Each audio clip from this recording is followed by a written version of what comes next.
Bien, como ya había anunciado, hoy está con nosotros la doctora Liuba Kogan, que es antropóloga, socióloga y jefa del Departamento de Ciencias Sociales y Políticas de la Universidad del Pacífico. Acaba de publicar el libro titulado El deseo del cuerpo, mujeres y hombres en Lima. El deseo del cuerpo, este es el libro de Liuba Kogan. De modo que le damos la más cordial bienvenida. Gracias. ¿Cuáles son sus comentarios acerca de las consideraciones sueltas que hice en el primer segmento? Bueno, el tema de la identidad es un tema fundamental en la discusión teórica de las ciencias sociales en la actualidad, ¿no?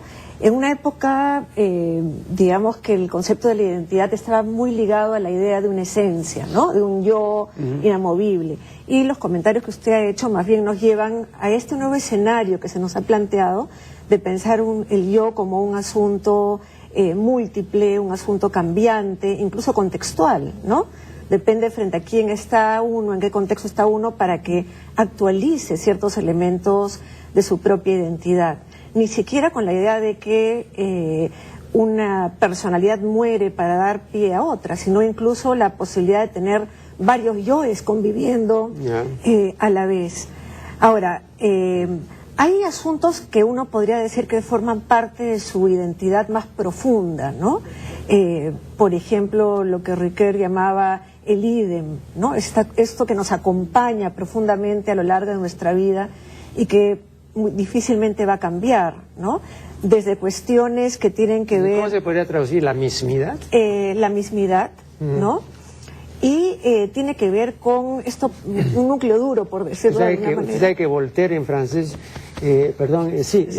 inventó el vocablo memté, ¿no? O sea, esto de mismidad, ¿no? Para significar lo mismo, ¿no? Este carácter de lo idéntico. Lo idéntico, lo que no cambia, y tiene que ver con cosas muy básicas, como por ejemplo nuestro nombre, el lugar de nacimiento, quiénes son nuestros padres biológicos, ¿no?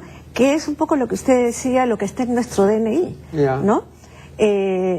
Y otros elementos que pueden ir cambiando, incluso... curiosamente el lugar de nacimiento es mucho más difícil que, o sea, no va a cambiar, aunque alguna gente puede cambiar hasta su sexo, ¿no? Hay cosas que van cambiando y otras que no, pero esto que aprendemos en la infancia temprana va a formar una especie de núcleo duro, ¿no? Que va a ser algo así como nuestra identidad básica.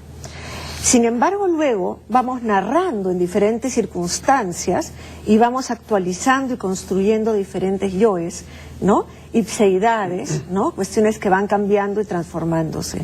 Entonces, digamos que lo que ahora podríamos decir es que la idea de identidad es de una gran complejidad, ¿no? Digamos que la identidad, a diferencia de los roles, sí vendría a ser algo que uno introyecta, que uno hace suyo, que uno construye internamente, ¿no? Es decir, cuando le responden, cuando le preguntan quién eres y uno tiene que decir algo, está hablando de algo muy profundo. Sin embargo, los roles se pueden asumir con mucha distancia, con cinismo, ¿no? Y uno fácilmente los puede dejar. Entonces, en ese sentido, lo que diríamos es que hay complejidad, variedad, y mucha variedad respecto a cómo la gente asume su identidad. Hay gente que asume su identidad de una manera muy superficial, ¿no? Actúa personajes que ni siquiera los tiene muy introyectados. Hay gente que más bien tiene un trabajo interior profundo. En esa asunción no hay diferencia de sexo, o sea, tanto hombres cuanto mujeres. Yo creo que sí, ¿no? Digamos que sobre todo en las generaciones más jóvenes, cada vez se ve menos diferencia. Sin embargo, por ejemplo, lo que yo he visto en este estudio es que hombres y mujeres más bien de generaciones anteriores, hombres y mujeres mayores, digamos que están en los 70, 80 años ahora, construyen su identidad con mucho más debilidad, porque lo que hacían era construir la identidad a partir de roles dictados por la tradición, por la religión, o roles familiares, ¿no? La mujer que se definía como católica, esposa de fulano, madre de familia, con un trabajo personal muchas veces débil, ¿no? Hoy en día eso está siendo mucho más cuestionado por los jóvenes.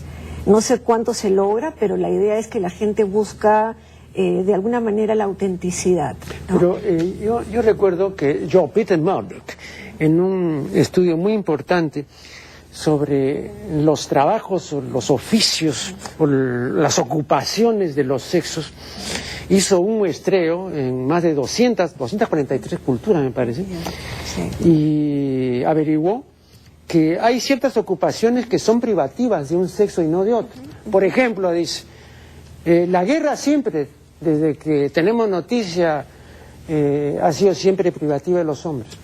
El trabajo de los metales también.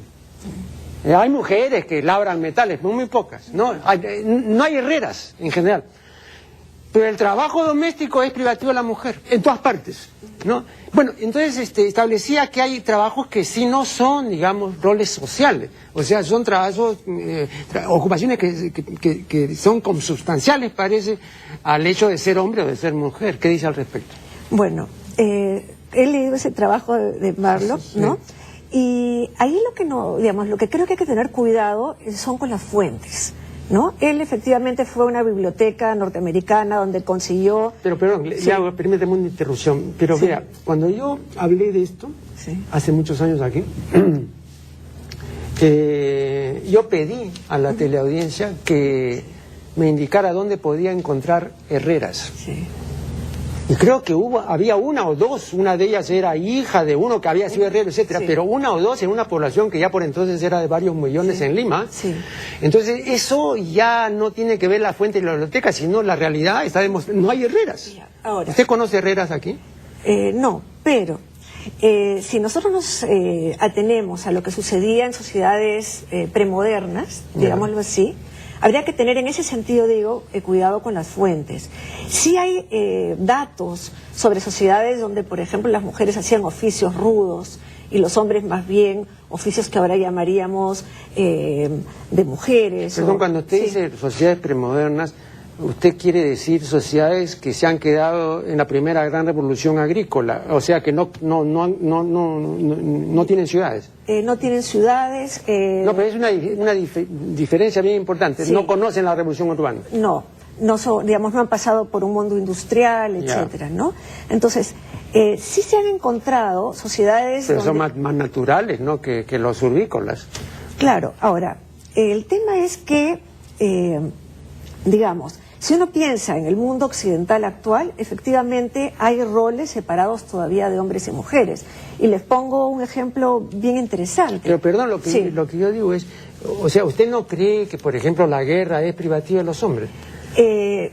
He visto algunos estudios donde también se encontraron mujeres guerreras. Claro, hay mujeres guerreras, ¿no? pero digamos, la tendencia grupal, ¿no? O sea, no podemos trabajar con casos Claro. así sueltos, pero digamos, en general, las mujeres no son las guerreras.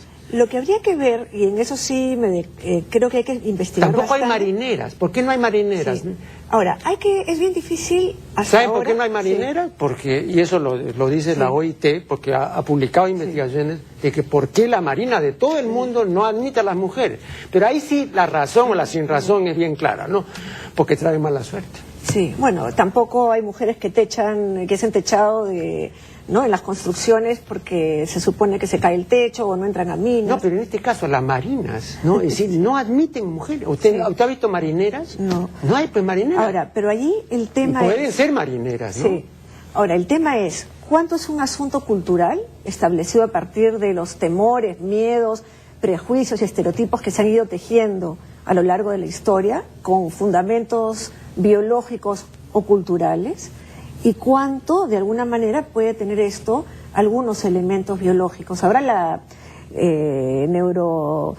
neurociencia recién nos está dando algunas luces sobre esos aspectos, y yo le digo que la sociología y la antropología han dialogado muy poco con la neurociencia, la neurosociología ha estado muy enemistada con las corrientes principales de la sociología, que han puesto mucho más énfasis en temas culturales, ¿no? Es un tema importante y de diálogo. Sin embargo, por ejemplo, si uno piensa en el deporte, Uno diría, bueno, ¿y por qué no hay tantas mujeres boxeadoras o fisicoculturistas? Se han dado casos de mujeres que han desarrollado una musculatura impresionante, que uno las mira y dice, no puede ser una mujer, han sido descalificadas en concursos de fisicoculturismo porque han dicho, no, ya, esto es demasiado, no pueden ser mujeres. Sin embargo, los comentarios que van en relación a esto es que todavía la sociedad le está exigiendo a las mujeres, ¿no?, que cuando hacen deporte no desarrollen tanta musculatura, que preferentemente se desarrollen en deportes que implican cierta gracia o esbeltez, como la gimnasia rítmica, claro, etcétera, y no determinados deportes donde las mujeres empiezan a entrar, ¿no?, y de alguna manera a crear un cierto caos y desorden en el imaginario, ¿no?, que tenemos respecto a qué significa ser un hombre o una mujer. Le doy un dato con respecto a las mujeres boxeadoras. Varios especialistas se han preguntado efectivamente por qué no hay mujeres boxeadoras. Y yo creo que no las hay porque para boxear hay que formar puño. Y el hecho de formarlo es un carácter sexual secundario que no es propio de la mujer. La mujer araña, jala, utiliza las uñas, pero no hace normalmente puño. Así como la mujer también enfurecida normalmente no muestra los colmillos. Eso no le es natural. Entonces ahí hay una base biológica, me parece, ¿no? Porque en general las mujeres no hacen puño. Por eso las mujeres jalan el pelo y arañan, pero no hacen esto. Pero no, eso no es cultural, ¿eh? Ahora, sí, o sea, y también los hombres abren la refrigeradora y dicen, ¿quién me escondió la mantequilla?, ¿no? Claro. O sea, que no pueden encontrar ciertas cosas y las mujeres las encuentran inmediatamente. Entonces, es cierto que hay algunos asuntos que tienen que ver con aspectos genéticos, biológicos, pero estamos en un mundo cultural que moldea también estos asuntos. Y lo que estamos viendo de todas maneras... También porque hay más cocineros que cocineras. También es otro hecho en general, ¿eh? Sí. Ahora con todo el boom de la culinaria y todo, y digamos por cada 100 cocineros, ¿no es cierto?, 80 son hombres. Pero antes y tampoco nadie le ha prohibido a la mujer que cocine nada, ¿no? Pero ¿por qué hay esa preferencia por el varón? Pero ¿no? antes las mujeres eran las cocineras y los hombres tenían prohibido cocinar. No, pero me refiero, digamos, a los que tienen restaurantes, o sea, no en las casas, ¿no? Claro. Yo una vez le pregunté esto a la dueña del señorío de Surco, Isabel Álvarez, y me dio una respuesta que no me terminó de convencer. Me dijo porque es un trabajo muy rudo, demasiado pesado. Hay que estar 12, 15, 20 horas en la cocina. Claro. Y la mujer no está hecha para eso me decía, ¿no? Sí. Pero no sé hasta qué punto. Ahora, en todo caso, creo que lo interesante es no caer en generalizaciones fáciles en estos ejemplos, y sí estar atentos a que tenemos que tener... más ¿Pero a usted le parece que el hecho de que las mujeres no guerreen es una generalización fácil? A mí me parece que es verdad. No guerrean, normalmente no guerrean. Sí, han sido de repente excepciones, ¿no? Pero han habido mujeres guerreras y sociedades donde las mujeres han sido guerreras.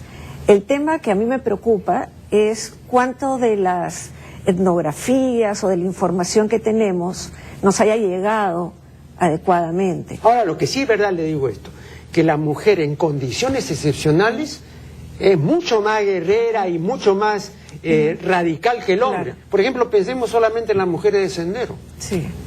Eran peores que los hombres, ¿no? O en las caporales de los campos de concentración nazi, eran peores que los caporales. Sí. Claro, pero en condiciones excepcionales. Sí. Ahora, por eso habría que estudiar cuáles son los contextos sociales que permiten el desarrollo o no de estos roles sociales en hombres y en mujeres, ¿no?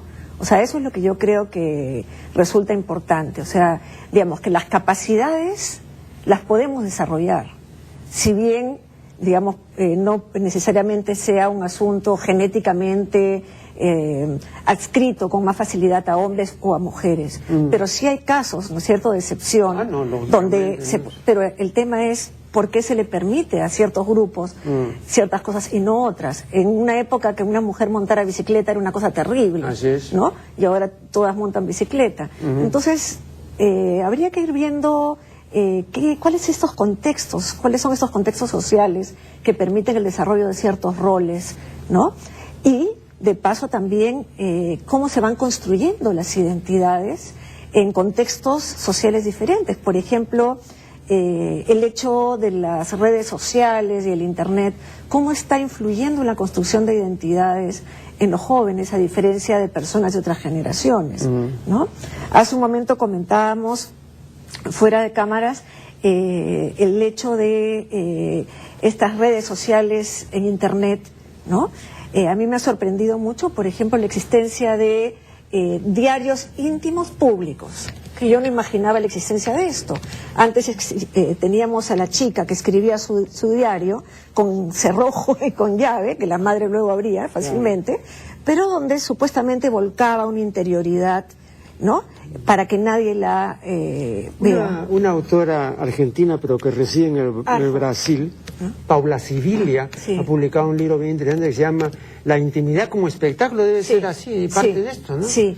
Y también hay otra autora argentina muy interesante, Leonora Arfuj, ¿no? Claro. Que habla sobre el espacio biográfico. Así es, ¿no? así es. Y entonces ahí lo que tenemos es que ahora las chicas o chicos escriben diarios íntimos, pero con un apodo, un nickname, para que otros lo lean y les hagan comentarios. No, eso sí no tiene interés. Entonces, sí, es una cosa muy curiosa, ¿no?, de que alguna gente lo esté estudiando, y yo me pregunto, ¿no?, ¿cuán íntimo es esto cuando uno escribe en el fondo para que otro... Para publicarlo, ¿no? Para publicarlo. No, y además, ¿qué interés puede decir esto? Si fuera algo de calidad, ¿no? Y usted sabe perfectamente, como persona inteligente y culta, que la calidad es un bien precioso. La gente cree que hay calidad en todas partes.